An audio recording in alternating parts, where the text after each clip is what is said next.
Here we go. Hello, folks. I'm here today with Dr. Bonnie Buntain, and this is Dr. Donna DeBonis of the American Association of Food Safety and Public Health Veterinarians. This is our new YouTube/podcast, and we are on season 1. I believe we're at episode 7.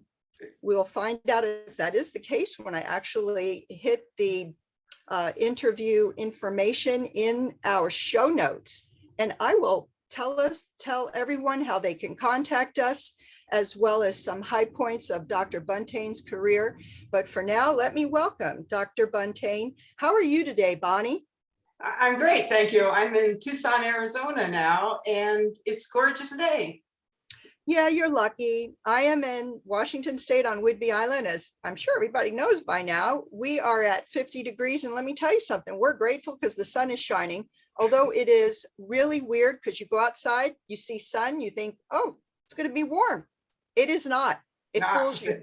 So at your place, you are wearing cool clothes. I, my friend, have to still go out with a jacket. It sucks. But that said, I see that you started out with your BS and your master's in animal science at the University of Hawaii. Yes. Is that right? You started out, were you living in Hawaii at that time or what? Yes, I was raised on the island of Kauai. My parents moved me there when I was about 10 years old in 1959 when it became a state. And my dad built the tracking station for NASA for the Mercury, Apollo, and Gemini missions. So that's how I got to Kauai. Oh, beautiful there. I've been for a very short week-long vacation. I could have stayed longer. I have a nephew there. I will be visiting him and his wife at some point in the future. This is the warning, guys.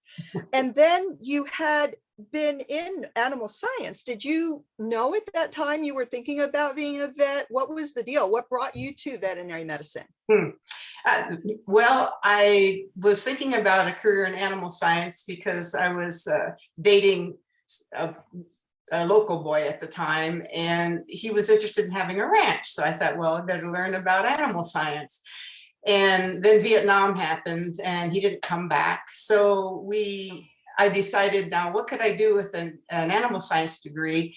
And I thought, well, if I get a bachelor's, a master's, and a PhD, basically all you end up doing is research. And if there's any problem with an animal that you're doing research on, you've got to get the veterinarian. So I said, I should just be a veterinarian. So cut to the chase. Cut to the chase. Exactly. You're just be a veterinarian.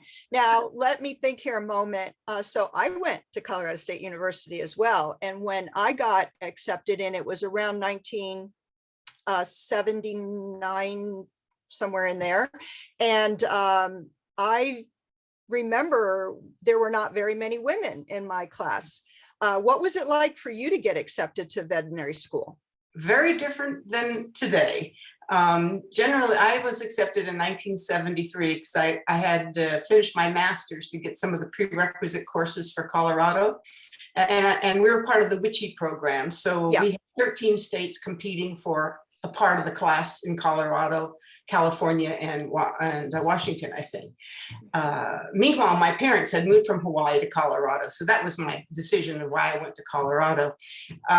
Nice. Yeah, but I just decided that I needed to get into the vet school and see what it was like. And I was a little the older one, but we were the first class that had more than 1 or 2 women in it. So we had 10 out of 96.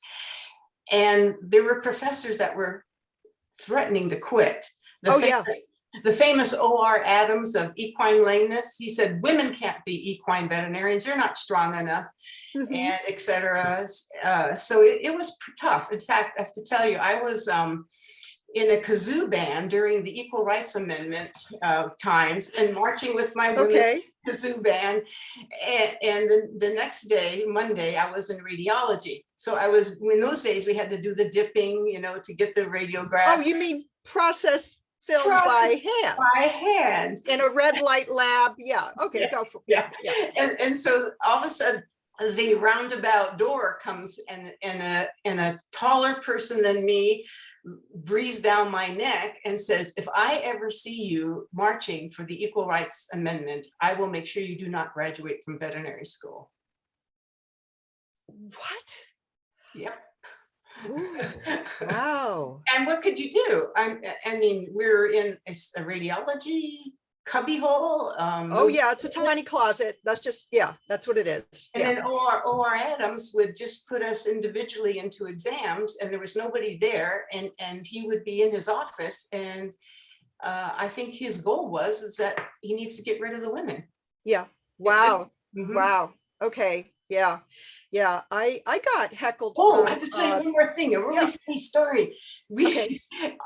The men were still showing naked women on their slideshows to keep the guys awake. So all of us women vets students got together, and we did a sit-in in the dean's office and said, we're not going back to class until they stop showing naked women.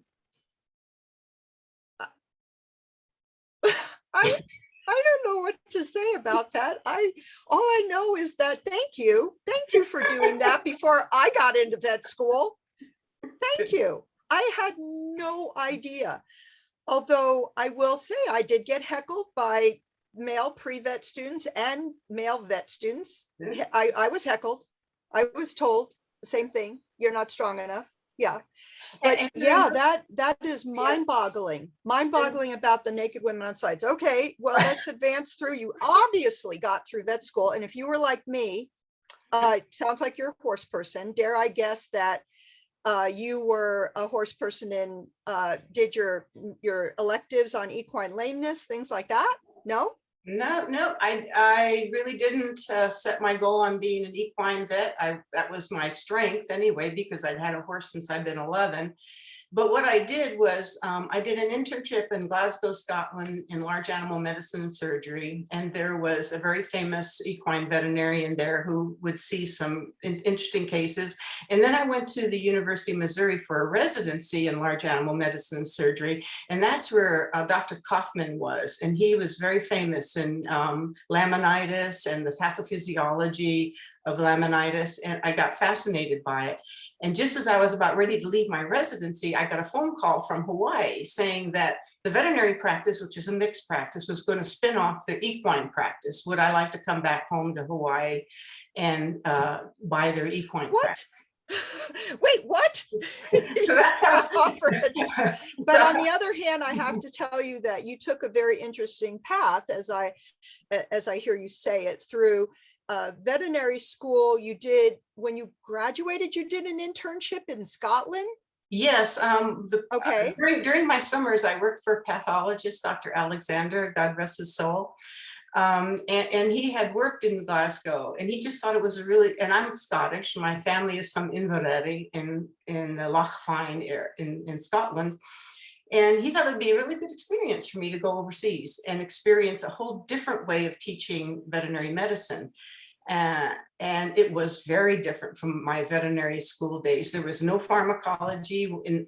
You did not treat any of the large animals that came in. They all ended up going to necropsy. So you had to really fine tune your diagnostic skills, because the only thing they gave you was a halter for a cow. And let me tell you, those Scottish cows with their big horns, they're a little scary. And you had to 100%. Yeah, 100% plus. Okay, so that's fantastic, by the way. I was wondering what led you to being a fellow in One Health at Aberystwyth University in Wales. So that was something that happened in 2014 in recognition of my contributions to One Health. Okay, but be that as it may, you have those connections to the Scottish Isle and the time where you were able to go to Scotland, and where they speak English, but very quickly. Yeah, it took me 6 months to understand what the farmers were saying in Scotland. Oh, I don't even want to think about how that went. And I do know that having worked myself when I first got out of vet school with farmers and ranchers, and again, as you said, a very different approach where most of the time it's like do or die. They, if they won't get better from one antibiotic shot or one thing you do, you have your one chance, then that's it.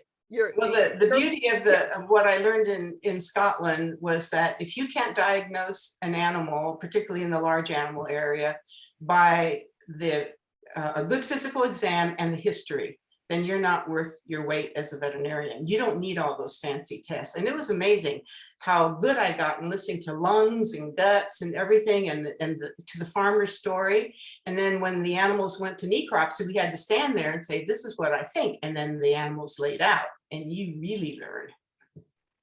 And it also helps when you are at the place where the animal is living and eating, because you can see clues that way too. As I recall from my first practice was house call. So you went into the internship, and then what brought you then to the residency? Why did that happen? I got a phone call one day from Missouri, which I had applied for an internship, but I decided to go to Scotland instead. So they called me and they said, well, you were our #1 choice for an internship. Would you like to come here and be our first resident in large animal? And I went, that sounds interesting. So, and this is the day before computers and everything. So you couldn't. Oh yeah, I remember the internship match program through AVMA. They'd send you out a gigantic, like 500 sheets of paper that you're supposed to do a matching is like, I looked at that and I was like, I can't do anything like that. I just got to go out and make real money really fast. Did you, do you have anything, what do you think attributes that besides just basic luck? What from your education or your approach to how you did your summers in pathology, let's say, what brought you to people calling you? What do you think it was? I don't know, but that has followed me my life. I think I was a good student. I mean, I'm not a genius, and I do have a form of dyslexia, so I have to work really, really hard. And I guess I'm affable. Okay. Yeah. I guess I had the characteristics and the credentials and the recommendations that people believed that I could fit their jobs. Sure, so that you could enter into the position and be a member of the team and everyone could work together successfully. Well, that in and of itself is worth a lot. And thank you for mentioning about dyslexia. I think sometimes people might be a little put off from a career in veterinary medicine thinking they have to be a straight A student. But really what it comes down to is understanding the best way for you yourself to learn, right? Yes. Yeah. So I totally get that. And so you graduated from Colorado State University. That's where I went to school. I graduated in '83. And again, thank you for being a groundbreaker there and getting rid of some of the stuff that I didn't have to go through with that. So 10 years in equine practice, I see. And tell me about that. Well, I was in a solo ambulatory practice at that time in Hawaii. Well, it still is. They sell land by the square foot. So it was just with all the debt that I owed for the veterinary, buying the veterinary practice, buying a truck, buying the insert, buying everything else, I could never afford to build a hospital. So it was a totally ambulatory. I had a portable X-ray machine, portable gas anesthesia, portable inflatable, one of the first in the United States, brought over from Britain, inflatable surgical table.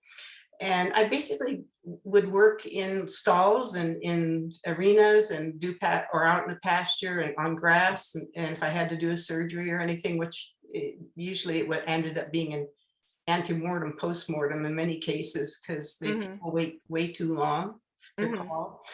Anyway, so I found out within the first 3 years, I was absolutely mentally bored with the same routine. And so what I did is I decided my brain needed to be stimulated. So I studied for the American Board of Veterinary Practitioners, equine practice section. And I worked 24/7. I was on call and, being on my own. But I always figured in some time, either early or late to study for the boards. And I found that really invigorating. And later on, I'll tell you why that was so important. So in year 4 or 5, I got board certified in the American Board of Veterinary Practitioners equine practice. And the one thing my clients would say, you're not going to charge more now, are you? Oh, no. Oh, okay. All righty. So, yeah, And hey, then I spent, then legitimate. I had what is really a serious problem. And I'm glad that it's being recognized in our profession and beyond, is absolute burnout. I mean, I was so burned out working 24/7 solo practice. And I really am happy that there's more larger equine practices now where you can be part of a group and you can share time off and everything. I had no time off. I had no social life. And I built the practice when I bought it. There was something like 300 or 400 horses. By the time I sold it 10 years later, I had 1,000 horses in my practice.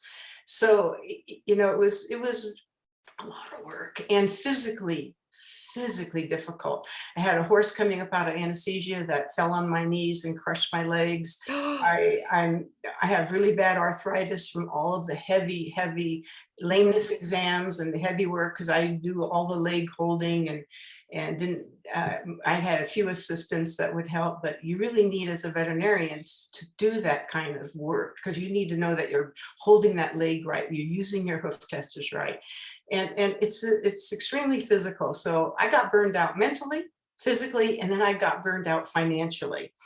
They do not teach finances in veterinary school when I went.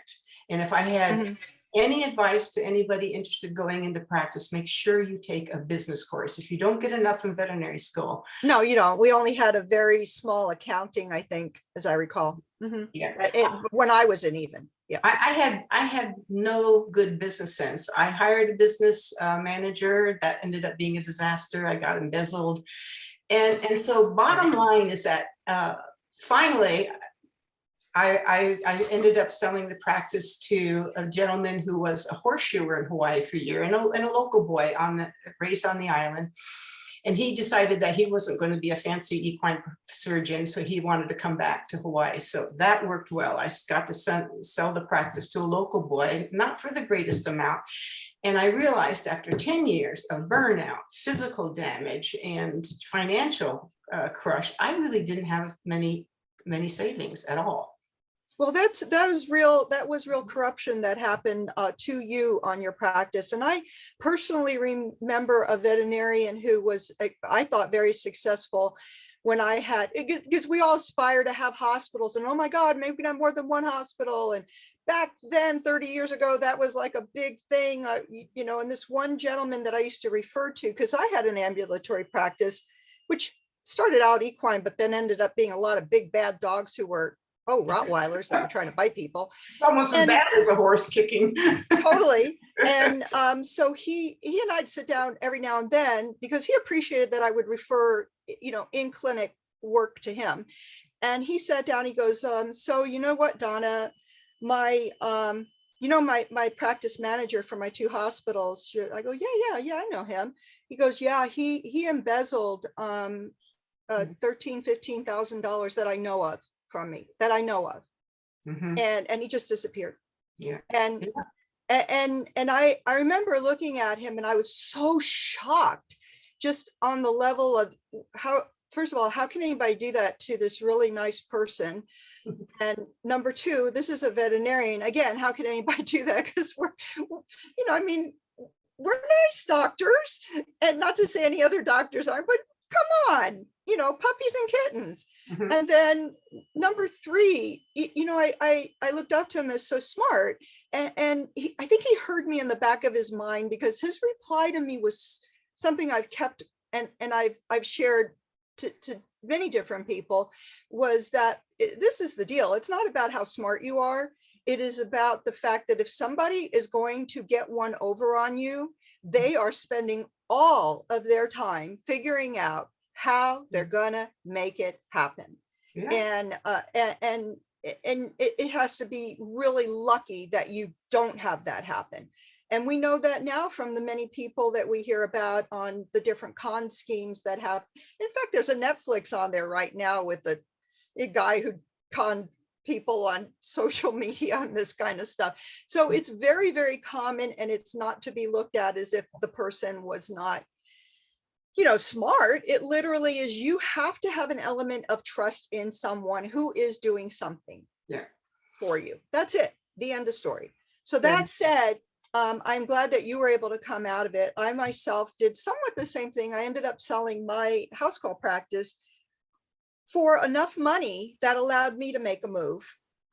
So what happened with you at that time? What was your plan with selling your, obviously you were a planning person, you sold your practice. What was your plan? What were you aiming to do? Actually, I'm glad you said I was a planning person, because I really wasn't. Oh, was there another phone call? Come on. Well, something similar. Okay. So I was burned out on the island of Oahu because it was getting so crowded, high rises. Because when I moved to Hawaii, there were no high rises in Waikiki. Wow. And the traffic, and so it just got worse and worse. So that added also to my stress and burnout. So I wanted to get as far away from Hawaii as possible. So I knew some people who lived in the Maryland area, and I also went to a high school where there were some people, there's quite a few that were transplants working for the government. So I moved to the Maryland, Washington, DC area. And I also had a television show on Hawaii called Pets and People, and it was nationally syndicated. Oh, wait a minute, stop. Where'd that come from? You had a television show, Pets and People. Okay, go ahead. Tell us. You have to stop for a minute and tell us how that happened. Well, I was important for veterinarians and people who are aspiring to be veterinarians to be part of local veterinary associations. So I was very active in the Hawaii Veterinary Medical Association, even though I was really busy. And we partnered with Hawaii Public Television to have a television show that would be a magazine format. And this was before Animal Planet or any of the other shows. This is the only pet show that was on television. And a magazine format means that that is incredible. And so it was a public service station. Public TV, yes, Hawaii Public Television. And so I worked with the Veterinary Association to bring in veterinarians for interviews and things. And they got to the point where they just didn't pick anyone. And so the producer, director looked at me and said, why don't you try? And it turned out, I didn't know, I'm photogenic. And they liked me. So they said, would you be the host? And I went, oh God, I'm working full time. I said, okay. So over the next year, we filmed 13 episodes, and then they're put together in the various sections. And it's outstanding. We won all kinds of awards for it. Oh, that's amazing. Okay. Yeah. So anyway, I had that background. So I thought when I moved to Washington, DC, I'd start looking into, is there anything I could be doing in the public media or radio show? I had a radio show too. And so, but nothing really panned out. And I thought I better get serious. So I started looking for jobs in the government. Mm-hmm. And it was during the Reagan administration when interest was so high. Talk about people talking about inflation now. You should have lived during the Reagan years. It was when I had to get a loan for my veterinary practice because of the financial issue, I paid 25% interest. Oh my gosh. We have it easy now and people are still complaining. But anyway, it's all relative to how you make and everything. Oh, sure. It was tough, but I ended up paying that off and moving. And the first job I got was at the University of Maryland to be an equine extension veterinarian. And they said, well, we've selected you. We got good news and bad news. The good news is we selected you. The bad news is it's frozen. Okay, so then I heard about an equine program at USDA Animal Plant Health Inspection Service, APHIS, Veterinary APHIS, sure. Mm-hmm. And they have the horse inspection program for the Tennessee Walkers, and so I applied for that, and I got it. Good news, bad news, it got frozen. So doors closed, but other doors open. So I did eventually go to FDA, Center for Veterinary Medicine, and they hired me as a reviewer for antibiotics for food animals. Oh, that's interesting. So that's, in some ways, that feels like it's like on track with what's happening right now with our very close look at antibiotics and in in animals and how that relates to One Health and so on. So you were kind of on the forefront there, huh? Yes, but we didn't know about antimicrobial resistance at that time. So that was part of the review. And I realized that just didn't fit me, because I sat in a room with tons of books of clinical studies, and then I had to meet with the people doing the clinical studies. And anyway, and because I didn't do a good financial job in my veterinary practice, my goal was, when I got into the federal government, I was going to go as high up as I could. I also noticed that there were hardly any veterinarians in executive positions, that I was going to become a senior executive, and that I was going to have a good retirement. That was what I wanted. And I meet all of those goals in the 17 years that I worked in the US federal government, until I got recruited to Canada. Okay. So during that time, with 17 years though, didn't you need 20 to be able to get a retirement? To get more, but okay. But I have to tell you, very often it's when you're in the government, if you want to go into academia, you don't have the qualifications because you don't have large grants, and they want to hire people who have grants. I was always on the side where I was I had the grants, and I was, responsible for getting them out the door, and particularly in extension service. Anyway, so in fact, I was at this is a great story. All the deans of the veterinary schools were together to do a visioning session of the future. And at that time, I was Chief Public Health Veterinarian for the Food Safety and Inspection Service. So I was sent to represent the government. Mm-hmm. And we did all of the visioning for the future. And a lot of things about public health and food safety came up, that there were important things to be teaching in veterinary school. I was also in the National Academy of Sciences review of the future role of veterinarians, and again, the whole message that we need to be doing more environmental, wildlife, food safety, public health. But they were lamenting that they didn't have the professors to teach those types of courses, that they're really hard to get. So I raised my hand and I said, you know what? There are a lot of us in the federal government who have the qualifications to help you in these areas and to be excellent people in academia, but you won't hire us because we don't have all of those grants. We've never written grants. We give out money. We're on the side where we decide who gets the grants, etc. And then during the break, the new dean for the veterinary school in Calgary, Canada, came up to me, Dr. Cribb, and he says, I really like what you said, and would you like to come and see what we're doing to start this new veterinary school in Calgary, Canada? Because I need somebody who will kind of spearhead public health, food safety, government, and international relations. I said, okay. So, okay, so give me like a time frame. When was this? Around the mid 2000s, 2007, I think is what I'm seeing here. Yeah, so I had started in the federal government in the 90s, and then I went through the amazing experience of the E. coli 0157 Jack in the Box hamburger disease outbreak. Yeah. And I saw how people can really influence policy, because the women of the dead children were really lobbying to say, government, you just don't look at residues. Our kids are dying because of pathogens. And that was, the government had the philosophy that we're basically going to look at residues in foods, but we don't look at pathogens. And then the industry had the philosophy that if the government doesn't find the problem, the food's okay. So, you know what, that's I have to digress for a moment and tell you that's the problem we're having on the pet food side at this point. Yeah, it very much is. So yes, that and it does, it take, and having briefly worked myself in FSIS, USDA, I really comprehend how important it is in terms of what you're saying, you know, again, the mothers were there to lobby and say, you need to get into these facilities, you need to be proactive and have prevention going on.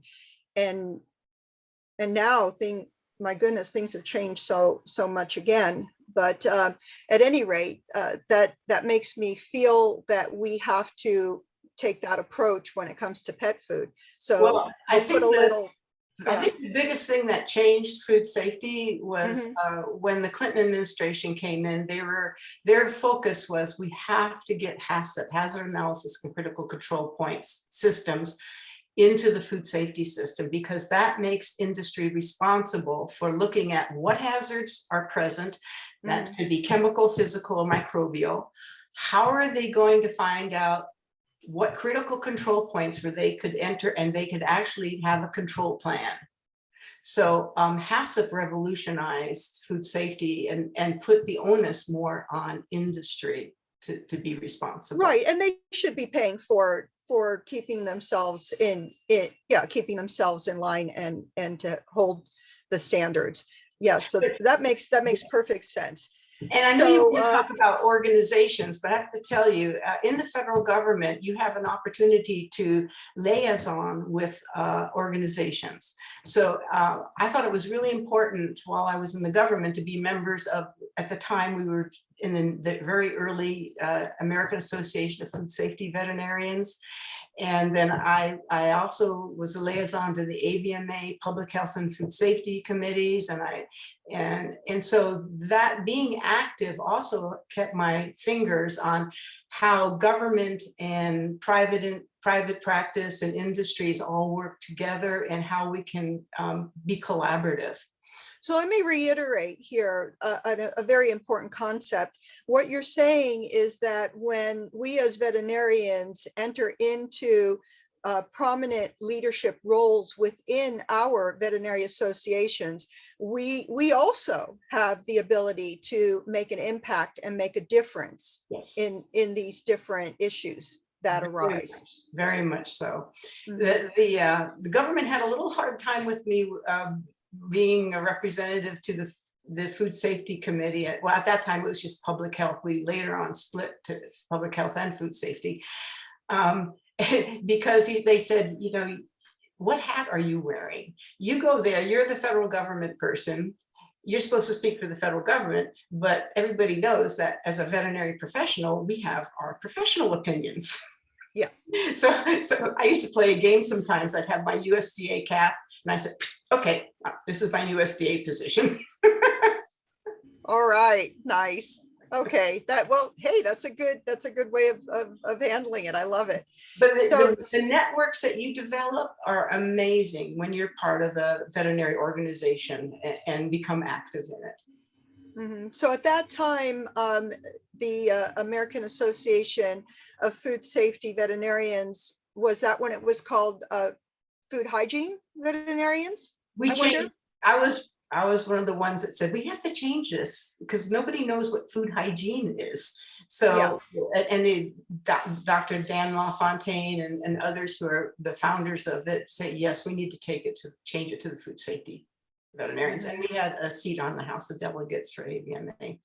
Yeah, which again, that will, and I want to pop over to what position you have right now, because as a member of our association, which you have been a longtime member, and again, just to reiterate, we combined Food Safety Association with Public Health Veterinary Association. Those two came together, and now over the course of the 10-12 years we're Association of Food Safety and Public Health Veterinarians, and you stuck along the way and taken and put different hats on within the at this point. What I see is that you are our representative for the Legislative Advisory Committee within AVMA. So you represent our association within AVMA. I want you to take a moment and tell us what exactly that committee does, what that means.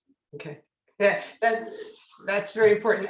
Actually, I have served 6 years, so my term is over, and Michelle's going to be taking over my job.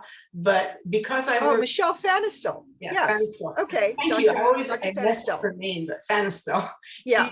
She'll be the representative to the LIC, and she's been. I've been mentoring her along the way, because after 6 years of experience in the committee, but what we do is we bring our veterinary. I have to represent public health and food safety. Put that hat on, and so when we review all of the bills, the government relation divisions of AVMA in Washington, D.C.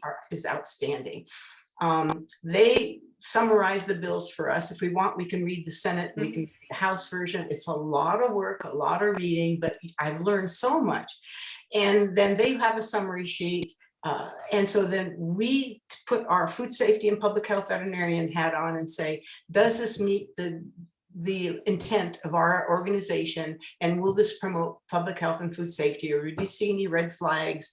And then I was able to combine my 16, 17 years in the federal government background to know that when a bill says we're going to open up, like the Animal Welfare Act, or you're going to open up the Meat and Poultry Inspection Act, what that means is that even though you think you're doing a good thing, it could change with unintended consequences. So I kept when they would have a bill in front of it, so I'd say, well, this is the intent of this bill would be to open up an act, and you may have a lot of changes in that act that you did not anticipate gets added once the politicians get a hold of it. So yeah. And they themselves don't understand the repercussions in terms of true health. They are looking at repercussions in other ways to their constituents, let's just say. Mm-hmm. So there is this dichotomy, and sometimes that that doesn't work in the favor of let's say, maybe health. Yeah. So that says you have to really have more of an influence. How do you do that? Well, we have in the Legislative Advisory Committee, we have representatives from all the major areas of our veterinary profession. We have the swine practitioners, the equine, the food animal, we have colleges of university, et cetera, et cetera. So there's about 15 of us or so. And so we all come at it representing our committee. So we talk and we talk and we talk, and then we get to vote. So your vote speaks a lot. So you vote to monitor the bill if you feel like the government relations division says, this is probably really not going to go anywhere because it doesn't have enough sponsors and blah, blah, blah. So that would be a really good bill. They won't say this, but I would say, well, I think we should monitor it. Somebody might vote to not support it. Just say from our group's area, we don't think that we should support this bill. And another group, and it might be the public health group, say, well, I think we need to support this because this is going to move forward to help veterinarians and public health and food safety, or blah, blah, blah. So you have a vote, and of course, majority wins. Sometimes it can be a little contentious, particularly between public health and industry, right, which is big business, let's just call it. Yeah, but we all work it out, and eventually we come out with a vote, and then that vote goes to the board of directors. The board reviews what we said and why we voted that way, and usually it's unanimous agreement with our legislative advisory committee. So when you say the board of directors, you're talking about the AVMA, American Veterinary Medical Association board of directors. Then okay, then what happens after that? Then it becomes AVMA direction to the government relations divisions that you can spend money while lobbying for this bill, or you can spend money to not support the bill, or hey, just monitor us, monitor it, keep us informed, and if anything changes, let the committee know. Because we used to have monthly Zoom calls. It's kind of gone to every other month now because so many other things was going on in Congress. Mm-hmm. And so we keep on the pulse of what's going on. You learn a lot, and then while you're in Washington D.C., you also go and lobby the congressmen, the congresspeople of your state. So I learned how to lobby. I did not know that. Okay.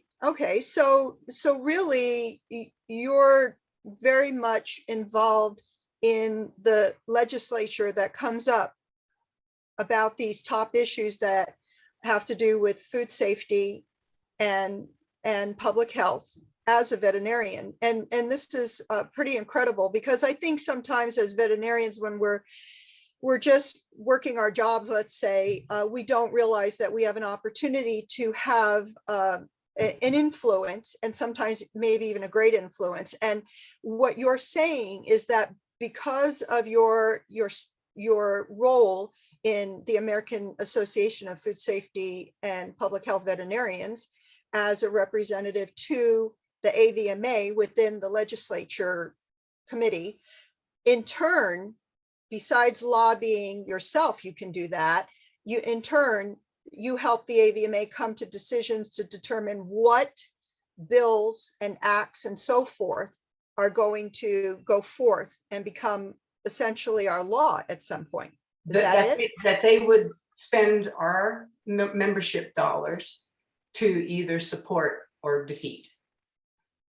Wow, that in some ways that sounds very empowering to me. And I think that any veterinarian out there right now who feels that they are perhaps frustrated with any issues going on could view that this would be an opportunity for them to get into associations, and particularly ours. And you can do this at the local level. I mean, if you don't aspire, because I was in Washington, D.C. in the middle of all this, big government stuff, you can do this at your local level. You join your local organization. I'm sure there's committees, and you can wear your food safety and public health veterinarian hat if that's your area of expertise, or your small animal or whatever, and you can influence rules and laws that are happening at the state level. And there are a lot that affect the veterinary profession. That's true. I do remember. Yeah, I do remember I was on an animal welfare committee for Washington State Veterinary Association, and before I got into the Army, and it did influence very much so the higher felony versus misdemeanor for any person who was convicted of violating animal welfare. Yeah, and that was very meaningful to me. And now that you mention it, I could say yes again. It's so important, and dare I say, it gives you an element of control that you have over your life, that as a veterinarian, that perhaps would be empowering and make you feel good about things. Yes. Going forward. Yes. So at that point, there you were in Calgary. Well, okay, we know it's cold in Canada. How'd you handle that, and how long were you there? I was there 7 years, and my job, the dean brought me on to promote in the curriculum and for veterinary students to understand all of the jobs that are not hands-on practice. So I was the assistant dean of government and international relations. So I brought in that perspective, because one of the things I did in the many jobs that I had in the federal government, and that's the other thing, they educate you and they pay for your education, as far as educating you to be in the government. They may not pay you to get boards or anything. It might be on your own, which is what I did. Then I got boarded while I was in the government for the American College of Veterinary Practice. That's what brought that forth. Okay. Because I figured two things. I was 55, and I thought, what if my brain still works? And the other thing is that I was working in the food safety public health area. Hey, this is the perfect board. And the reason I'm bringing that up is because when they hired me at Calgary, my bachelor's, master's, DVM, and double boards were considered equivalent to a PhD. And so they hired that's interesting. I did not know that. Okay. They may not be everywhere, but they hired me as a tenured professor. I just went right in, because I told them, I said, I have a tenured job. I'm the Chief Public Health Veterinarian at FSIS. If you want me, tenured job. Yeah, exactly. That's fantastic. So That's when fantastic. so this is brand new school. I went there about a year before we got our first class in. So that was 2007, and our first class was 2008. And I was also appointed as interim director of a and I helped name this Ecosystem and Public Health Department. Okay, that's interesting. Ecosystem. And that brings to, again, to mind the whole One Health. Mm-hmm. Right. And I also brought the One Health concept into, so I had an appointment in the medical school, in the community health sciences department, where a lot of the social scientists, the anthropologists, community workers, educators work. And that is really important for One Health, because you cannot do the One Health approach without thinking about the end users and the stakeholders, and that experience of working with psychologists and anthropologists and medical anthropologists really solidified, and they never heard of One Health and they just clombed onto it. And we were also co-located with the medical school in the same building. So I wrote a chapter in a One Health book that's edited by Dr. Zintag in Switzerland about, is co-locating a veterinary school with a medical school, does it really promote One Health, and is it successful in opening up those relationships? But anyway, so I just started developing classes that address food safety, public health, and I also developed rotations in their fourth year. Oh, great. Yeah, absolutely. Because that, I mean, you actually, besides the classes, that's actually how it works in vet school. You do what's called a rotation. Yeah. So our rotation in ecosystem and public health that I developed was, we were going to study food safety and public health from the regulatory aspect in Canada. And then, so we got to go to Ottawa and we meet all the government agencies, and they got to see all the opportunities for jobs in government. And then we went to Washington, DC, and they saw the regulatory structure from the US side. Oh, that's a really fantastic idea. Okay. Yeah. To get them out of the school environment and say, this is what you could be looking at after school, and this is what that looks like. Several of them skipped practice. They didn't go right into practice. One went to the OIE in Paris and did an internship. And others decided that they were just going to go right into government. And others decided they needed to spend a little time in practice. And a lot of them ended up, like myself, leaving, because it's not as exciting as and fun. Although I did pay attention when you said earlier that academia could recruit professors from the government positions, and perhaps you are single-handedly responsible for why there's a lack of, what did they say, 2,000 veterinarians in government that are needed because of a shortfall of 2,000 veterinarians. Well, okay, not necessarily, but perhaps that is on you. I don't know. But still, that is a really fantastic idea.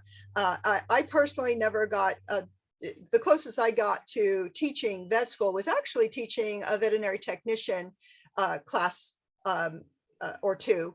And I enjoyed that tremendously. So for anyone who is hitting a point in their life where they're looking for other things to do, teaching is really, I feel, a very fun activity, and actually the pay on it is I thought at the time very, very doable and worthwhile. What do you think? Yes, I agree. And so the reason I only ended up 7 years or 7 winters in Calgary was that my dad died, and so I moved to Tucson to help take care of my mother, actually. And while I was here, I got roped into starting the accreditation visit for the new veterinary school here in 2014. I had an eye on that. Boy, oh boy, that was so exciting to see that, because for the longest time we only had 20 some veterinary colleges in the United States. And that's why there was the WICHE program. Again, folks, at the beginning of this, we talked about how Dr. Buntain had been in Hawaii, was eligible to apply to Colorado State University because Hawaii didn't have one. a veterinary college. So They, here they we paid, are. they paid my out-of-state tuition too. Paid the out-of-state tuition too. So- Yes. And so now here we are with veterinary colleges. Finally, we're inching up towards, I want to say we may be at 30 veterinary schools at this point. Well, let me tell you a little story about why we're in this situation of not having enough part of it. Okay. Yeah. So in 2014, when we were proposing a new veterinary school, the philosophy amongst many veterinarians in the United States is we don't need any new veterinary schools. We've got enough. It was, we have enough. And in fact, in Phoenix, the veterinarians got together and lobbied the state not to give us any money here in Arizona because there are too many veterinarians. That was 2014. But luckily, the school kept continuing on, and I retired, and sort of retired because I'm working again. And they were able to get their initial accreditation, and it's a 3-year program. So I consider myself one of the founders of it, and I have a 25% teaching. I teach with Jennifer Wishney, who used to be the president of this. Yeah, she's the past president. I took over from her for this position as president of the American Association Food Safety and Public Health Veterinarians. And then I do know your dean is Dr. Funk. Yeah, because she was in charge of the food safety program at Michigan State University when I started my master's in 2013. When I was in my 50s, like you, I thought, well, surely I should do something else with my brain. And I have the GI Bill from the Army, and that will be useful for me to get a master's. And you know, I had a really great conversation with her. She said, you know, Donna, a lot of our and again, this is actually available through the dual, what they call the dual degree through the veterinary students. They can actually do their DVM in concurrent with their master's in food safety or master's in public health. And she was making kind of a case for doing public health because they're like, oh, you know, there's a lot of availability there. And I thought about it, and I was like, I just can't make myself do it. I love food safety so much. Yeah, she was just like, you know, you might, because of, you know, there's more jobs in public health, people understand public health, and you know, and I'm like, but the Army exposed me to food safety, and I love food. I love food safety. I love going in the back of manufacturing facilities and seeing how things are done and being able to help make sure that food is safe. And then I put that love of food safety onto pet food safety, and that's kind of what brought me there. But yeah, Dr. Funk was fantastic. She was my advisor for the time, and then she switched out, and I was, I have to admit, very disappointed to lose her. But then I found out what she was doing, and then I was so excited for her. So you should be very happy. She's doing an amazing job here. Mm-hmm. And it's a whole different program. It's a 3-year program, and it's a flipped classroom. You don't, no death by PowerPoint.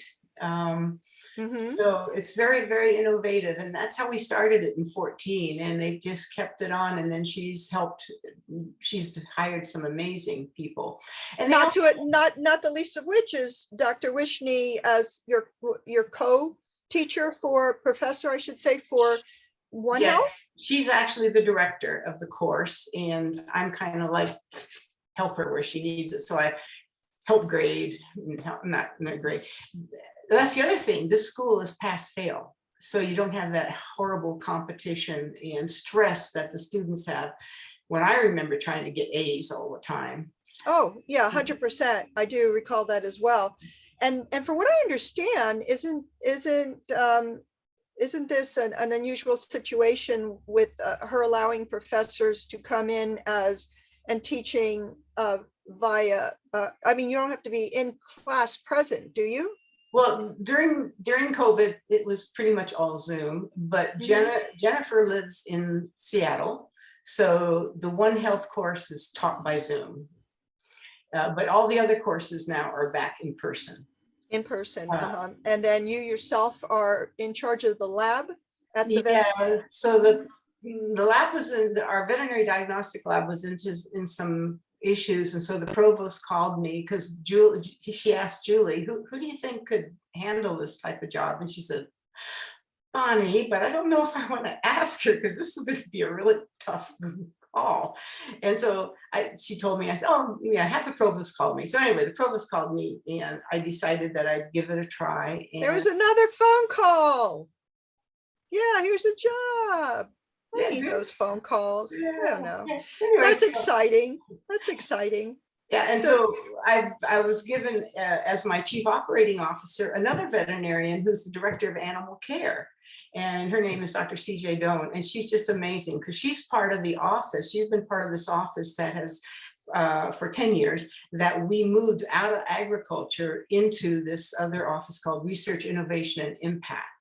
And it has been one amazing move. And then the provost gave us $2.5 million to build the lab back up. So it's been an amazing journey. We're just going to announce a new director, and we've got a really high quality person that's going to take over. Oh, wow. Okay. So that's going to be letting you off the hook, so to speak. Yeah. Mm-hmm. Yeah. I can retire for the 5th time.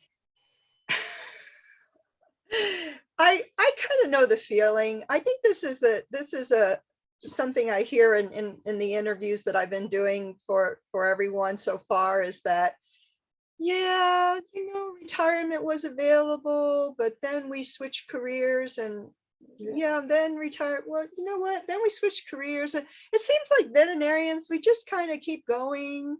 And I mean, that might be even true in clinical practice. Some veterinarians, as they get older, they just kind of shift into maybe a small little role as a perhaps associate vet, coming in and doing just a day or two here and there, and that's okay, because we like to keep our mind engaged. We like to continue to help. I'd say that veterinarians are, in general, some of the most service-oriented people that I know.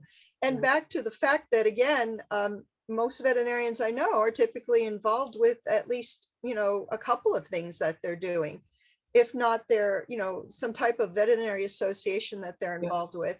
Yeah. So I do have kind of a question that I like to ask folks is, what do you see in the value of membership to our association of food safety public health veterinarians? What are the benefits or the value that even perhaps a regular clinician can gain here with us? Well, we all have to eat. And so food safety is important to know, because you're in the clinical practice, there's an outbreak. I guarantee your clients are going to come in and say, what is this E. coli thing happening? Why are these kids dying? And what's the government, who's going to do something about this? So, and in public health, which is a broad spectrum, you have zoonotic diseases. You have what happened. COVID has put public health and One Health on the front center stage. So, just one moment. Yeah. Right. Yeah. COVID has really brought clinicians having to explain to people about One Health, public health, zoonotic diseases, spillback diseases. Yes. And I give seminars all the time to my retirement community here and beyond. And they're fascinated by it now, because they can put a COVID name on it and know that it's the second one. COVID. So the knowledge alone that's supported by our organization, that's what you're talking about. And if people, and if any veterinarian has a question, they can actually post it to our Google Groups list, and that has happened periodically. But the thing is that going forward, we're going to have our own e-list with our new website that will be launched in June sometime. And then we'll have even more ability to develop discussion boards and so on. And I so, think the other really big important thing, which you tapped on with the website and the podcasts and is networking. You'll get to know people who can help you decide what you want to do, what you should think about, and mentor you. So there's a mentoring capacity there. And then there's just some really great people that are role models that just think like, wow, look at all that person's done. That's really amazing. Oh, very much so. And so that's interesting. You mentioned about the mentorship, and a lot of times people consider mentorship in vet school, like it's like, oh, a much younger person and who's already just a student and getting mentored. But really what you're talking about is the time when some veterinarians who are at a critical point in their career or in their mindset, where they're considering, well, what else is there with veterinary medicine? Perhaps, it may be that they're bored or they're not making enough money, or something happens that is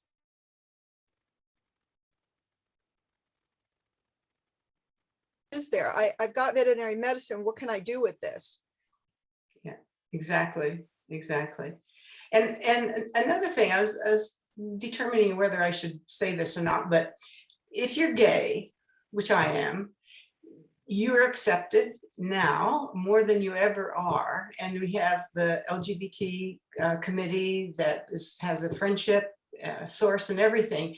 So part of that whole mentorship, you'll get the whole spectrum of people who are in the veterinary field, and that you're not alone, no matter what you believe or how you see it. So the Association of Food Safety and Public Health Veterinarians, we all come from a tremendously different background. And so you can always find somebody that not just exactly. Yeah. So what you're saying is diversification on so very many different levels. And as a rule, veterinarians tend to be extremely open-minded and friendly, really. Yeah. I know that when I would go to association meetings, whether it be local or state or what have you, or regional, I would see veterinarians that I hadn't seen for a while in person. And then it's just a veterinary community at large. And really,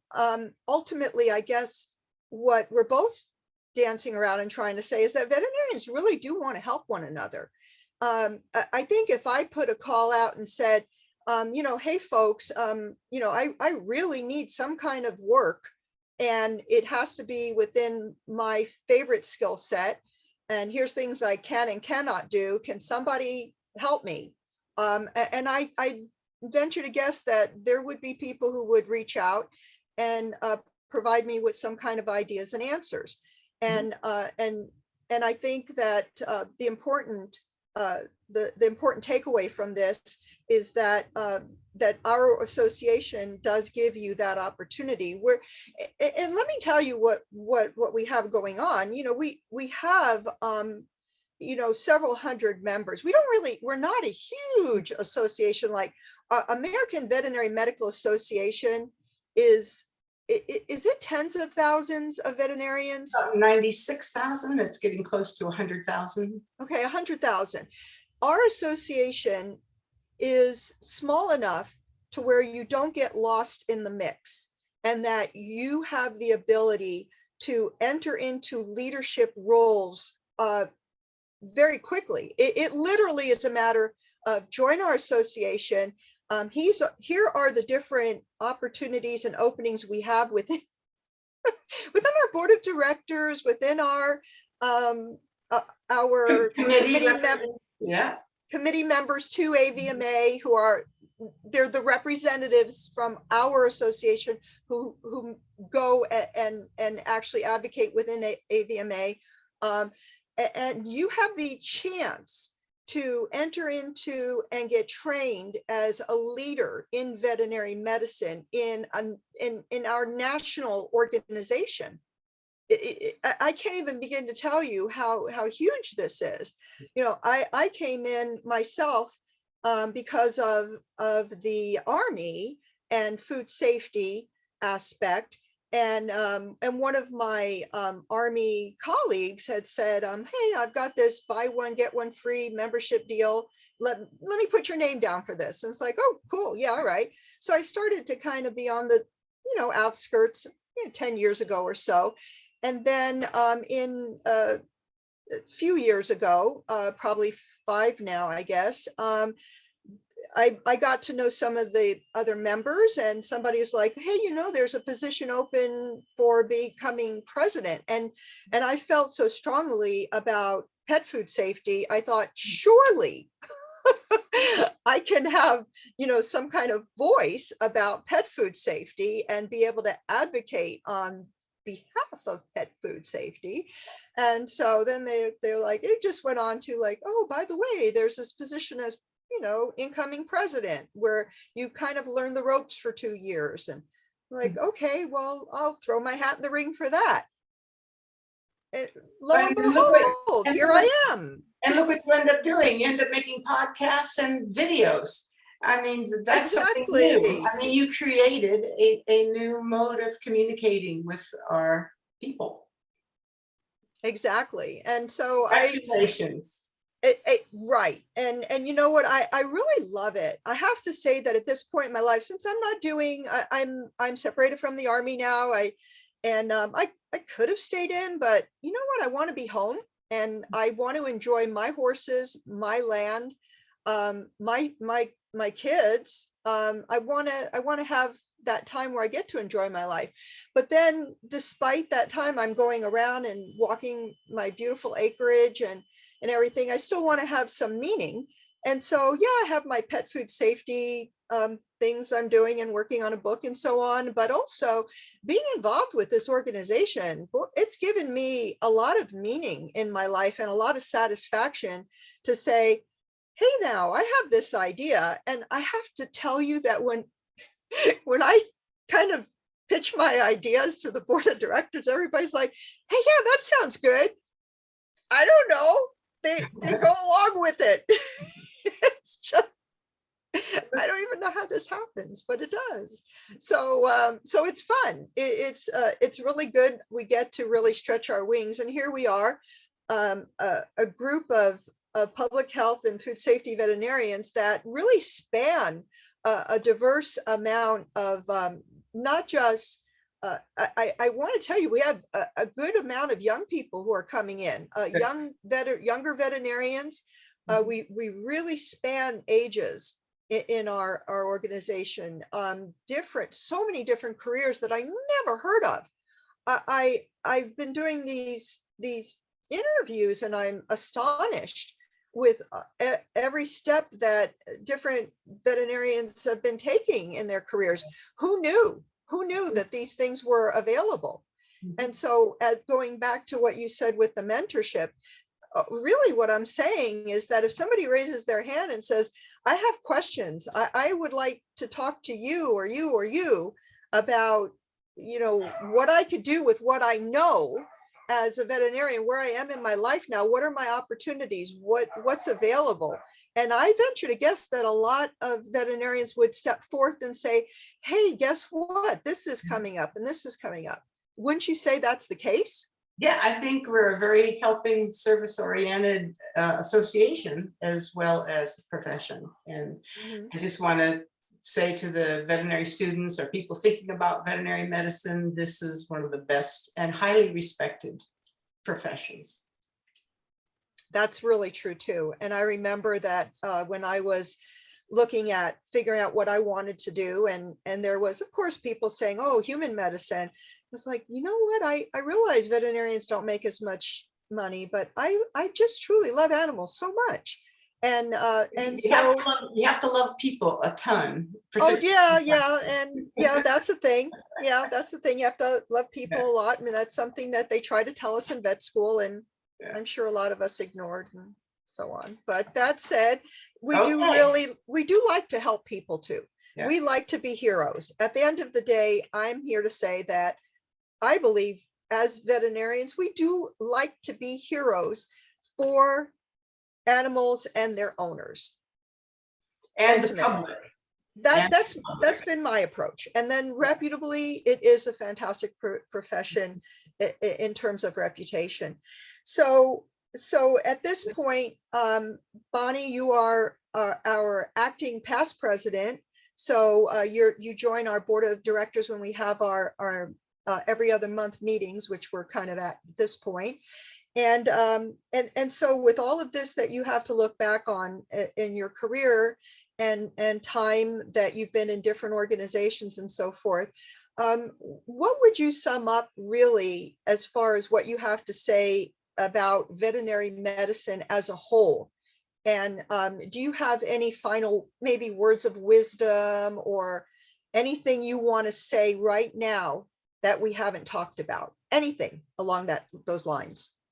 I think that this is just unprecedented times where there's so many opportunities for veterinarians. I know there's tons of opportunities in practice, but once you start thinking beyond practice, the door is wide open. And you just need to look, ask for help, seek mentors and colleagues as being part of these organizations. And you may end up, like myself as an adult, changing many times jobs. And each time you learn something new, which is to me exciting. Oh, it is. And I'm sure with you being the director of the lab at this point, you've gotten, yeah, there's been a steep learning curve on some old things, right? Yeah. So basically what we want to do at this time is invite any of you here who are thinking about being veterinarians and or are veterinarians already, please join us. We do have different levels of our association that are available for membership. And at the very least, do take your time to share and subscribe to our podcast and YouTube channel. And really, we want to invite you to join us. Great. Yes. Great. So thank you so much again today, Dr. Bonnie Buntain. We appreciate having you. Bye for now. Bye for now. Thank you.